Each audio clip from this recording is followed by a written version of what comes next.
7월 11일 목요일 이른 아침입니다. 오늘 말씀 읽기 본문은 여호수아 11장입니다. 본문을 다음 두 단락으로 나눌 수 있겠습니다. 첫째는 1절 이하 15절 가나안 북방 정복, 둘째는 16절 이하 23절 여호수아가 취한 지역. 오늘 본문에는 이스라엘의 가나안 북방 전쟁에 대해서 언급하고 여호수아가 취한 지역을 열거하고 있습니다. 오늘 본문을 읽으면서 특별히 눈에 띄는 단어와 구절이 있습니다. 단어로는 몰살, 진멸, 멸하려, 멸절 등이고 구절로는 하나도 남기지 아니하고인데 특히 호흡이 있는 자는 이라는 수식이 붙어 있는 경우입니다.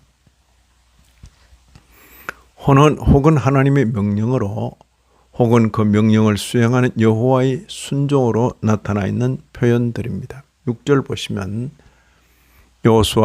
여호와께서 여호수아에게 이르시되 그들로 말미암아 두려워하지 말라.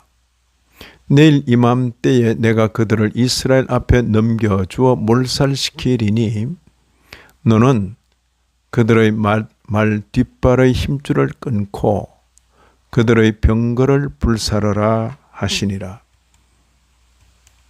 하나님의 약속과 명령도 대단합니다만 그 명령을 수행하는 여호수아의 걸음도 만만치 않습니다. 7절 이하 10절입니다. 이에 여호수아가 가서 갑자기 습격할 때에 여호와께서 그들을 이스라엘의 손에 넘겨주셨기 때문에 그들을 격파하고 한 사람도 남기지 아니하고 쳐 죽이고 여호수아가 여호와께서 자기에게 명령하신 대로 행하여 그들의 말 뒷발의 힘줄을 끊고 그들의 병거를 불로 살랐더라. 특히 점령지 사람과 관계하여 기록된 내용은 잔인 그 자체로 여겨질 정도입니다.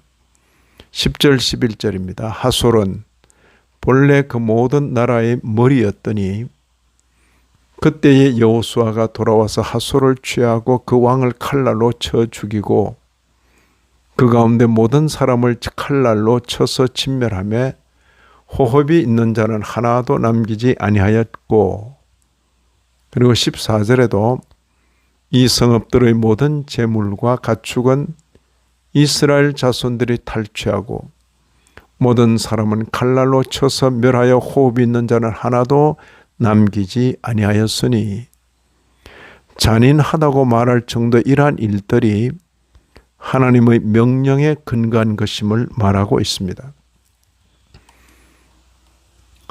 여호와께서 그의 종 모세에게 명령하신 것을 모세는 여호수아에게 명령하였고 여호수아는 그대로 행하여 여호와께서 모세에게 명하신 모든 것을 하나도 행하지 아니한 것이 없었더라. 성경에서 이 부분을 읽는 사람들마다 마음에 의문을 가집니다. 이스라엘의 하나님 여호와가 이렇게 잔인한 분이신가? 심지어 어떤 신학자는 구약의 하나님과 신약의 하나님은 서로 다르다고까지 말하기도 했습니다. 당연히 그렇게 여겨질 표현들입니다. 특히 오늘날처럼 인도주의적인 분위기가 무르익은 가운데서는 이런 모습은 당연히 배격될 것입니다. 사랑의 하나님께서 왜 이토록 잔인할 정도로 살육을 명하셨을까요? 이스라엘의 가나안 정복은 한편으로는 이스라엘에 대한 약속의 실현이요, 다른 한편으로는 가나안 족속들에 대한 심판입니다.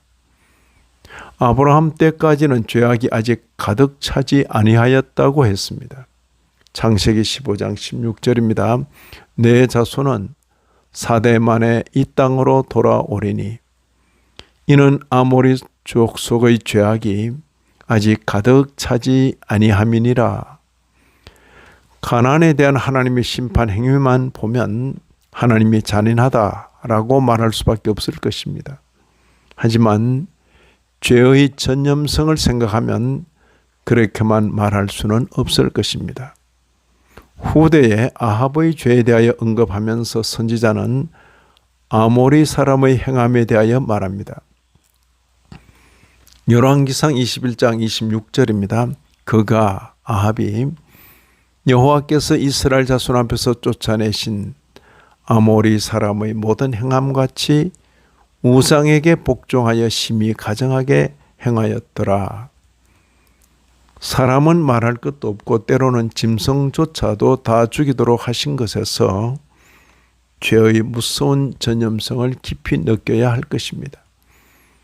이런 말씀을 읽는 신약교회 성도인 우리로서는 먼저 이런 내용들을 역사적 사실로 봤습니다. 아하, 하나님께서 옛 성도들을 이렇게 인도하셨구나. 그리고 계시로 주신 말씀으로 알아 신앙생활의 지침으로 받고 적용합니다. 우리 모두는 하나님을 가혹하다고 말하기 전에 죄악의 심각성을 생각할 수 있어야 하겠습니다. 이 아침에도 말씀에 참여하신 모든 분들 위해 하나님의 크신 은혜가 더하시기를 진심으로 기원합니다.